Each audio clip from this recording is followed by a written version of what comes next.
Every pregnancy needs utmost care and attention. But certain pregnancies need a little extra attention. An Rh negative mother carrying an Rh positive baby is at increased risk of complications. BSV is at the forefront to ensure safe delivery in every Rh negative pregnancy.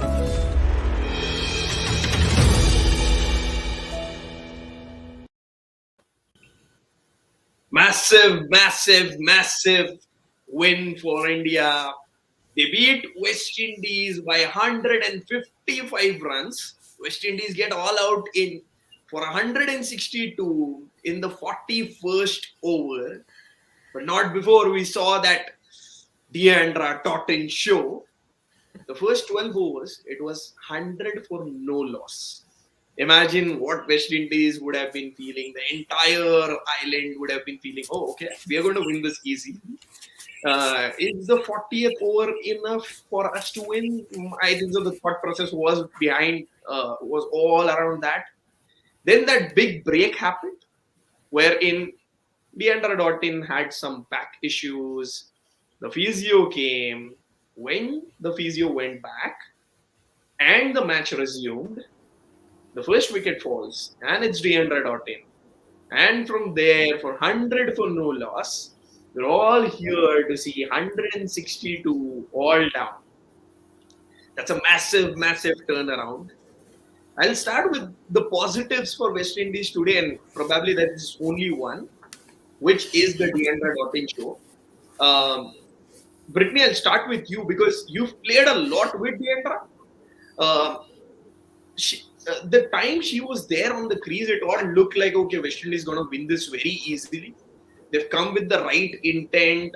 They're just showing the Indian bowlers what they can do, and especially when you hit Julan Goswami the way she did, it looked a lot different to what even India was batting for a moment.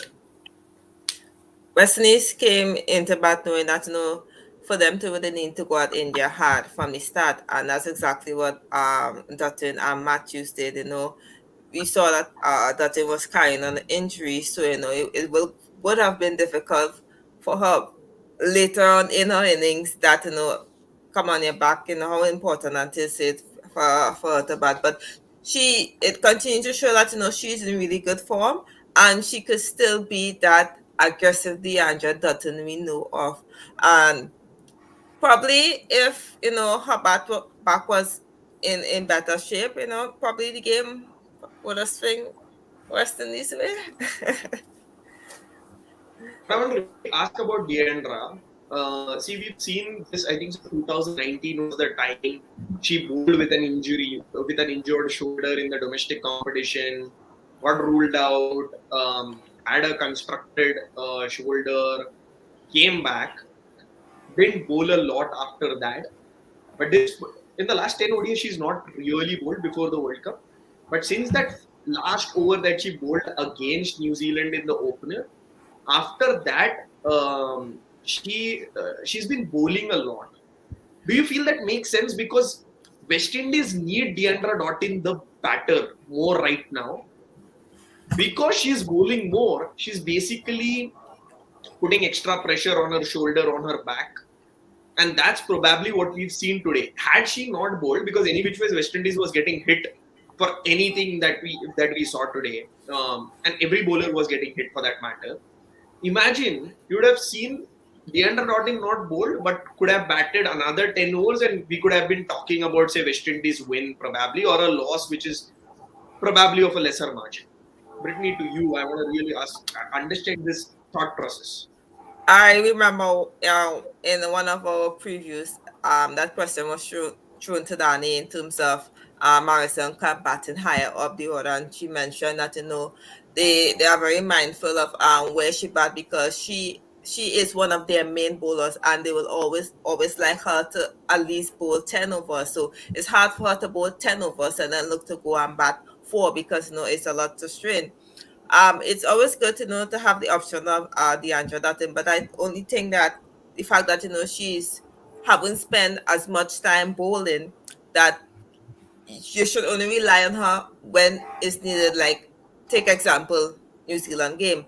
In a situation where you have seven other bowlers in the team, I don't think you should be going to DeAndre Dutton only if, like, in a situation with Harman and Smriti where you want to try to bring somebody to break the partnership.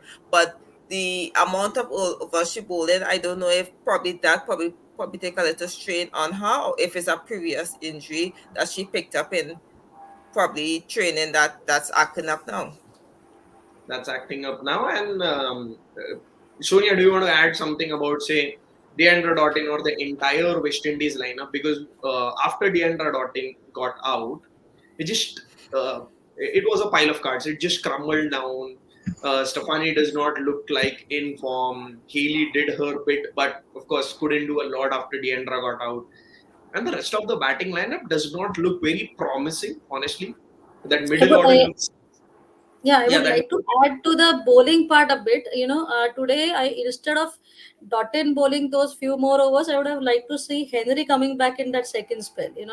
She is that bowler who has bowled previously also with the old ball, and she has come back and made a strong statement bowling the semi-new or the old ball. And because, as you rightly said, that they needed Dottin to bat more for, 10 overs more, and it would have definitely been a different situation. Apart from that, the start definitely, it to give Julan five fours back to back almost. You need something special to be there, because I guess she was bowling whatever length, and Dottin had decided to hit Julan today. Looks like.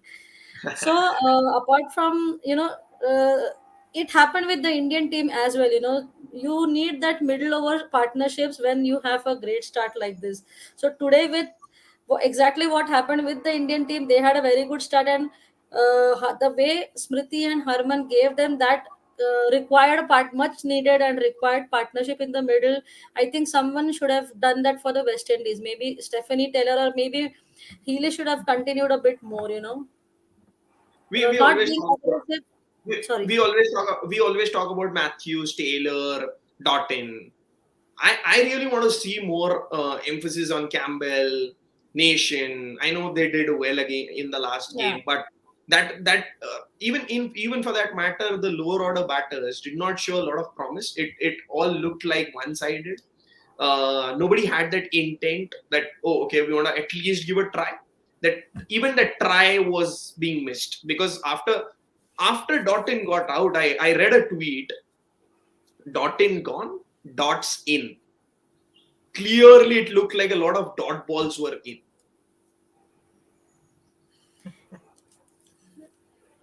Yeah, you, Definitely. I you mean, take it. yeah.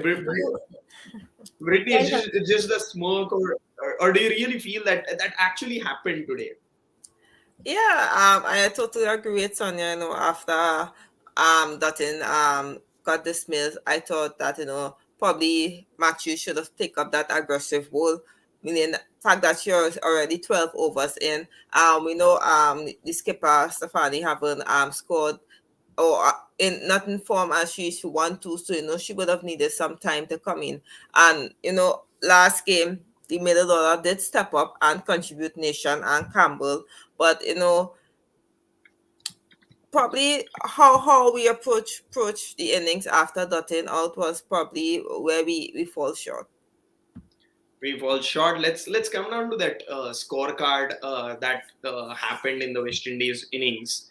After that Dottin Matthews thing at the opener, 100 runs in that 12 overs, it just looked like completely crumbled. That is what we're discussing.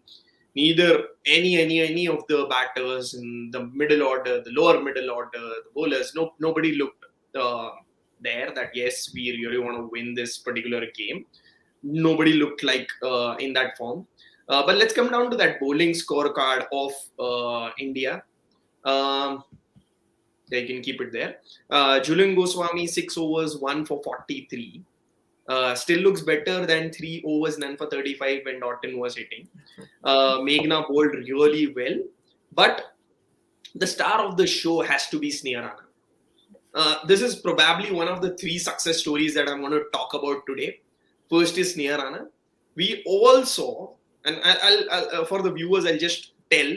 Sneha Rana was the part of the India team way back in 2014-15. Got dropped, went back to domestic cricket, played a lot of cricket in the last 6-7 years, returned back only last year, and now I have a graphic to show to the people on screen. Today she of course took 3 wickets for 22, but I have a graphic to show to people on this screen what she's done after she's made her international comeback. She saved the day many a times for India. So start with the Bristol Test in England. She took 4 wickets, scored that 80 not out, important 80 not out with Tanya Bhatia. This is her Test debut. Returns to the ODI side in the second ODI.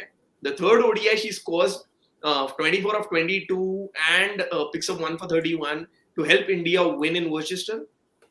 Then she was a part of Australia's winning streak that got ended in Mackay last year in September. 30 of 27 she scored in that particular game.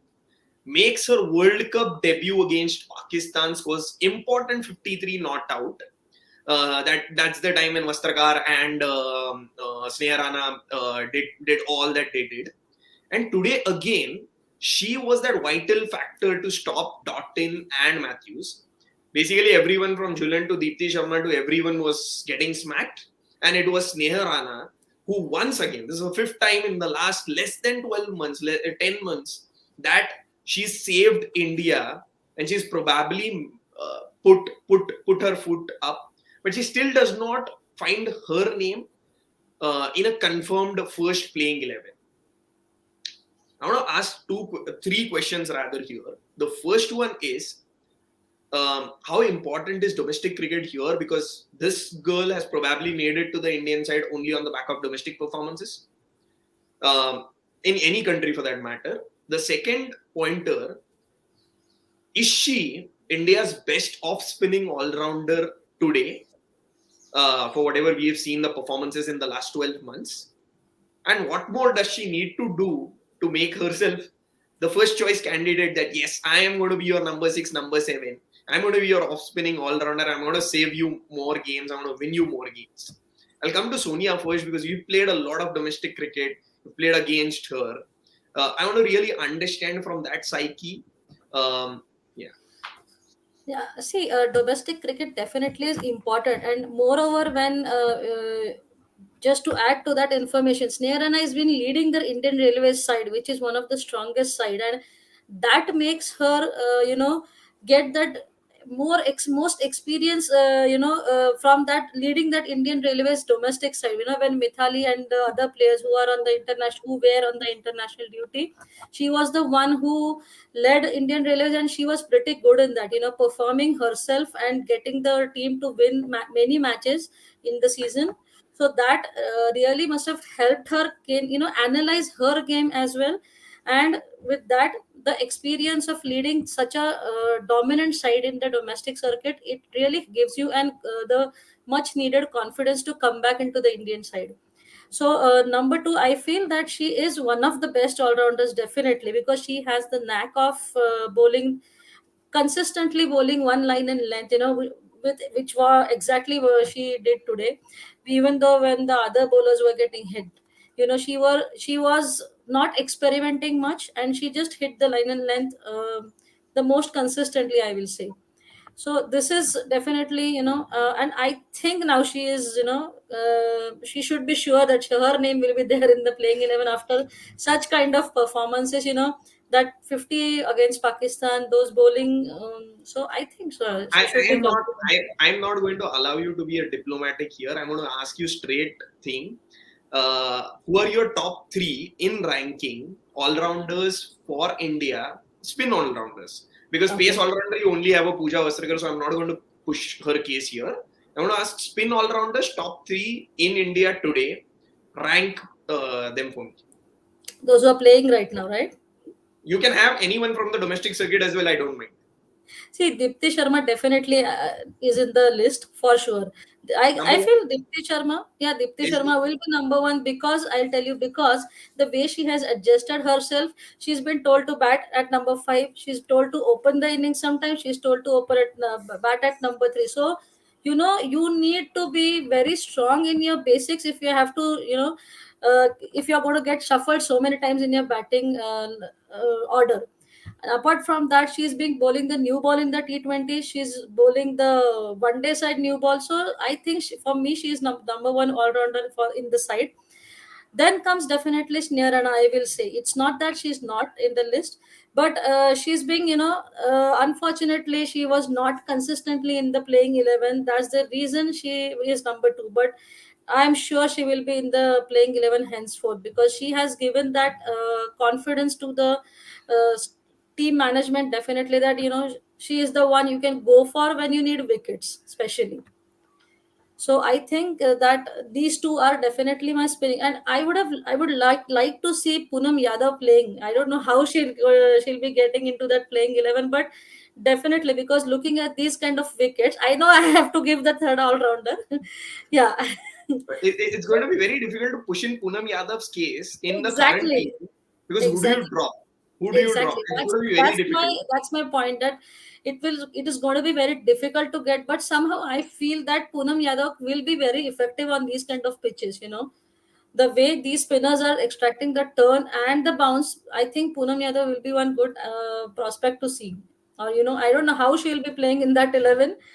It'll be very difficult, because Meghna Singh has done well, Pooja Vastrakar has been doing well, and both the rest of the spinners are also, they might be, and they will not take a chance of dropping a top order batsman for Poonam Yadav. So Of I course, of think course. still might Brittany, still have to wait. Brittany, I'll come back to you on that same question about Sneer, and I've shown you the timeline what has happened.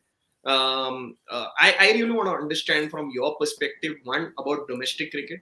For a change, West Indies, we've not seen a lot of domestic cricket in the last 2 years, which is kind of very sad. But I really want to understand the importance of domestic cricket, because that is how you make a comeback to the international side.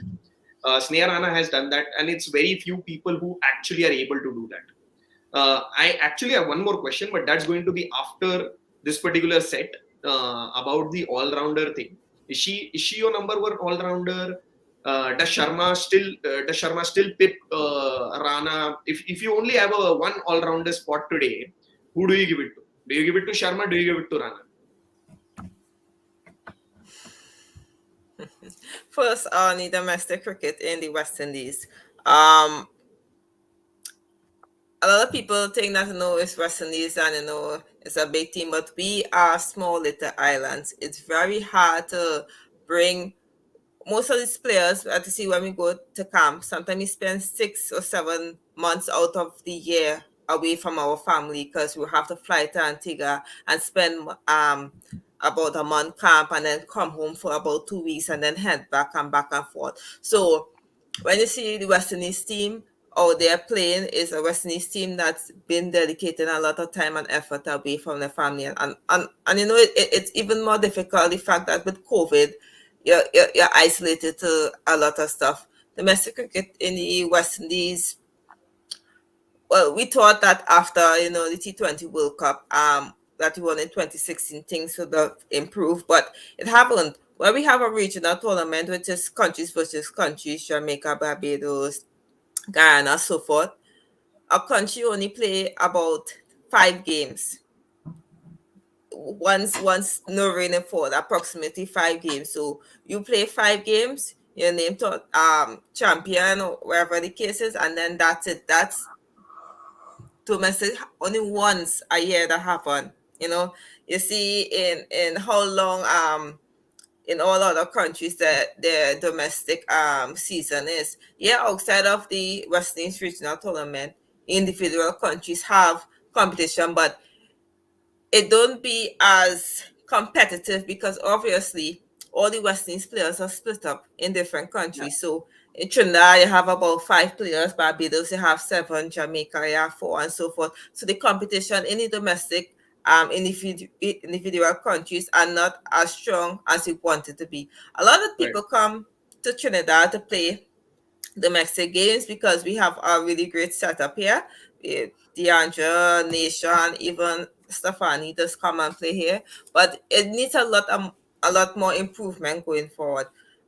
Just a couple hours ago, I saw a press release stating for Cricket West Indies that they are going to start a emerging players camp for players between 19 and 25, both men and women. Well, yeah, men and women. So at least we know that's a good step Yeah, forward, because the pool of players are getting really small. And if you look at this current West Indies setup right now, a lot of players are in the early 30s who will soon want to retire. So we have to look for that the next best set of players, to come in that line. absolutely. And coming back to that India question about Rana versus Sharma, who do you think? You only have one option. You want to play one in your 11. Who do you play in today's case? See, it's going to be very difficult because both offer you very similar set. Both are your off spinning all rounders. You have your remaining 10 player set. Who do you play only one? Like for example, Sonia wants to get in Poonam Yadav, who's a leggy. Who do you replace her with? You can only play one off spinning all rounder. That's a simple case.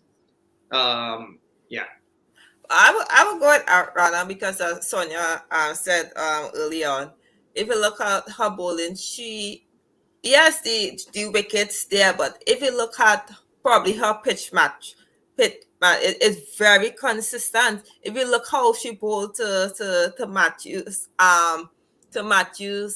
Nation, and Campbell, and the field that was set, it was very, very disciplined. She wasn't going out there and trying to force to get our wicket. She allowed the batters to make mistake, and she was very disciplined. And that's good to see.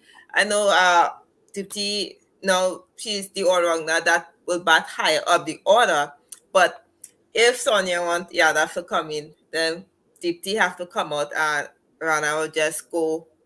Everybody will just go by one.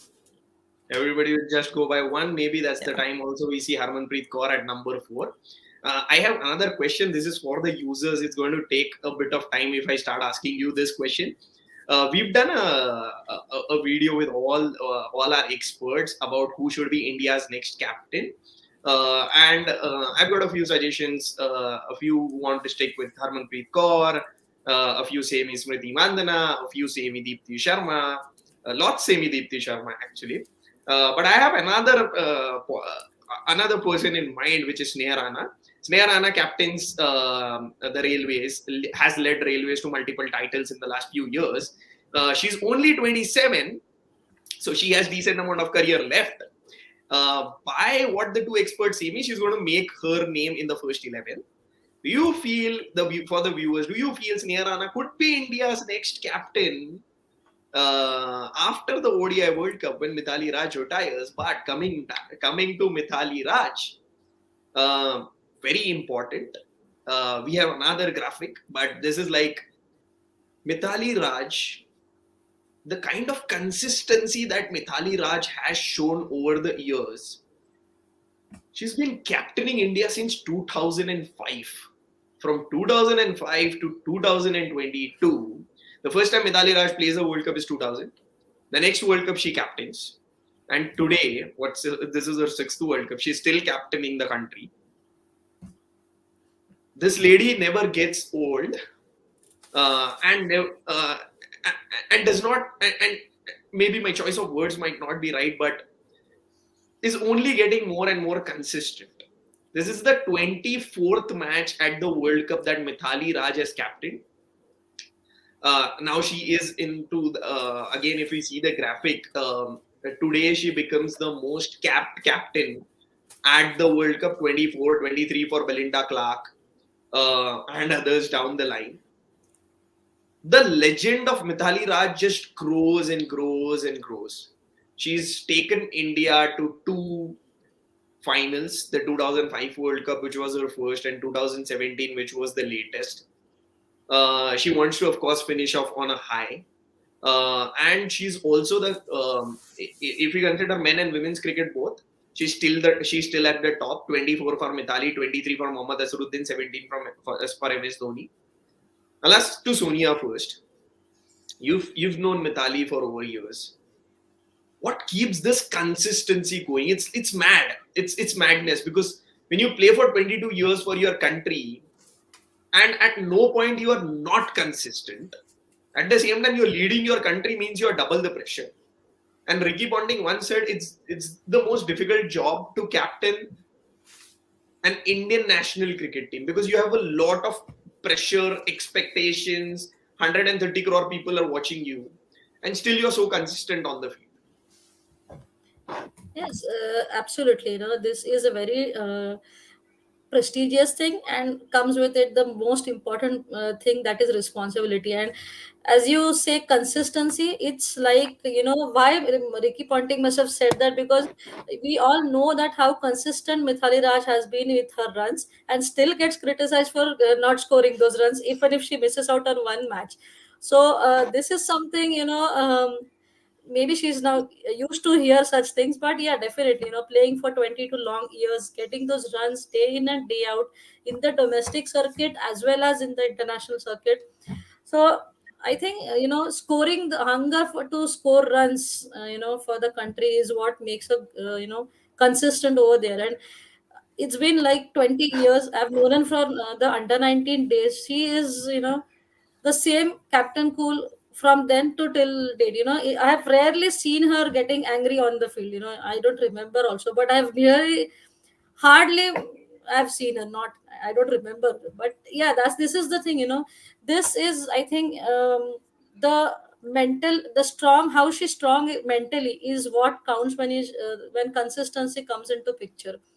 Because you need to be very mentally strong, and you have to look after yourself physically as well, because being there for 22 long years, scoring those runs day in and day out, as I said, she prepares. I think now she must be preparing only visualizing the runs. It's that thing for Mithali, I guess.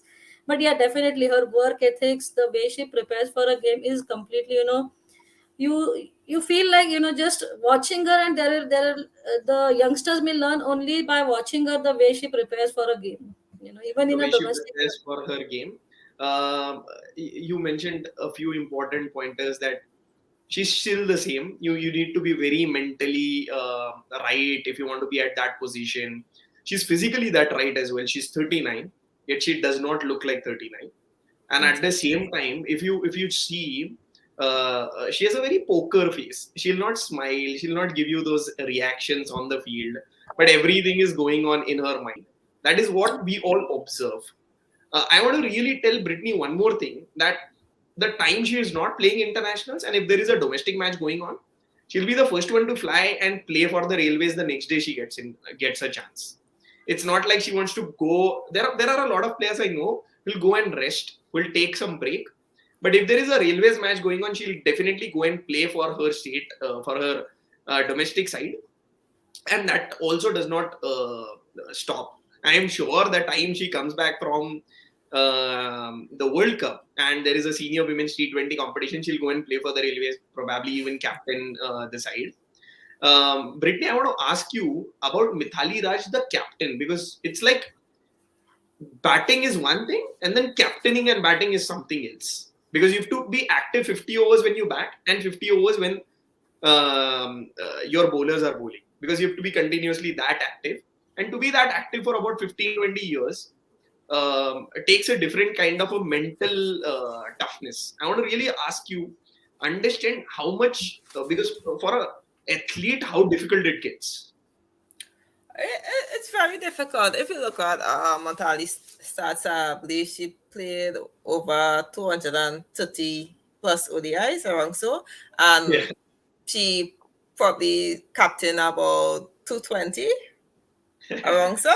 I'm not sure. I mean, somewhere around that. it's probably around that, right? So she's been in the game a long time, and she's been the captain of India a long time. A lot of people, um, a lot of captains, when things not going the way or they're under pressure, plenty times, the board decide to change captain. So the captain decide to know that how they want to give up the position. But look how long Matali has been the captain of India team. She's come from Leap Among. She where India is right now, I'm sure Matali's probably hoping that she wish she had 5 more years to play, because the new generation, the new energy that's in the new flair that's in their team is very exciting to see. And as you see tonight, I know that, when she do step away, it's going to be a very hard process for her, because it's literally her whole life. There's people who been playing the whole life, but 230 plus ODIs, mostly as captain, is like a parent saying goodbye to the teenager just going off to high school and won't be seeing them for a couple of years and stuff. It's going to be very difficult, but she have led this India team into, I would say, in the perfect position right now. I think, um, she would want to have to leave earlier in terms of where India was. Let me say about probably 4 years ago, before the 2017. No, my maths is bad. Yeah, but before the 2017 World Cup. But they will look after the 2017 World Cup. The Even the T20 India team we know of, look at in Australia, where the kind of cricket they played and reaching the finals and stuff like that. So I know she's going to be a very, very pro captain when she stepped down, and she's going to be just as excited sitting down and watching the team go there and play. I just hope that we're able to get her here, because I'm sure she's going to get a lot of contracts, a lot of offers to be on a lot of places once she retires. But definitely, the one thing she deserves is that Cricket World Cup. She's been to two finals. She would want to be at that third final and probably pick up that trophy that she's posed for at least two times, once in 2005 and once in 2017. So finally, she would want to take that trophy and say that, oh, okay, my cabinet is full, and this is how I want to leave the game. I want to leave the game on a high, and equally deserving to leave that game on a high is her partner for about 20 years is Julian Goswami. Julian Goswami, another legend. I feel these two have taken women's cricket to a different level altogether. Today, another, just like Mithali Raj breaks a milestone today, Julian Goswami also goes and breaks a milestone today. She today becomes the highest wicket taker in Cricket World Cups. Now at 40 wickets. Lynn Fulston with 39 wickets is second. Julian at the top with 40 wickets now. Tell me, like it's one thing to be a batter and play for 22 years, and probably more for that matter, but to be a fast bowler and still continue to play for 20 years of international crickets is insane. uh, it just requires, and a lot of people have told this on various interviews and everything, that Julian Goswami takes about say 30 minutes to an hour to tape herself before the match, and takes about 2 more hours to remove that tape from her body. That is the level of dedication that Julian Goswami has for the game. She still continues, and she continues to take you those wickets at important junctures, wins you the game. Brittany, how difficult it is for pace bowlers, especially, to continue without getting injured and be at the top of their mark. It's very difficult, very difficult. I remember when I started out an all-rounder, and I used to open the bowling for my country, Trinidad and Tobago. I actually made the West Indies team as an all-rounder, but never got the ball to bowl. Yeah, so I know how taxing it is on your body when you have to take the new ball. After bowling a new ball, you have to go out there and feel, and then come back probably for a second and third spell. And when the team is looking for you to be that energetic bowler, where you whenever you have the ball in your hand, you have to be aggressive and you have to bring that energy. She's been in the game so long. I don't know how she keeps going.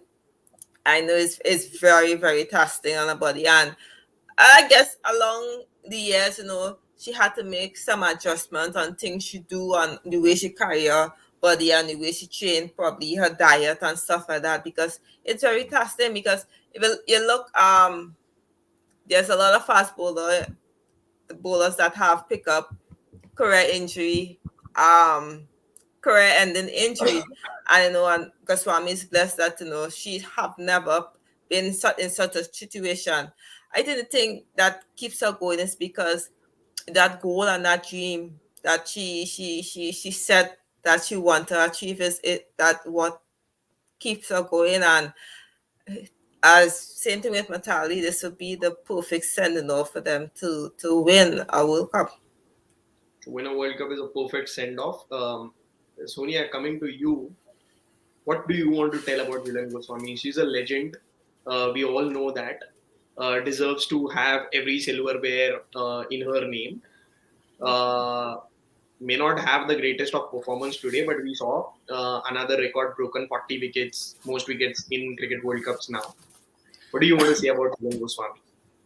They're definitely rightly said by Brittany that it's very difficult for a fast bowler to continue for 20 long years. And even though, one thing I would really like to say about Julan is, even though like today, she didn't have the best of the start for her bowling, but she is one player who will be continuously involved in the game right till the end. She'll be cheering for someone, she'll be running, chasing that.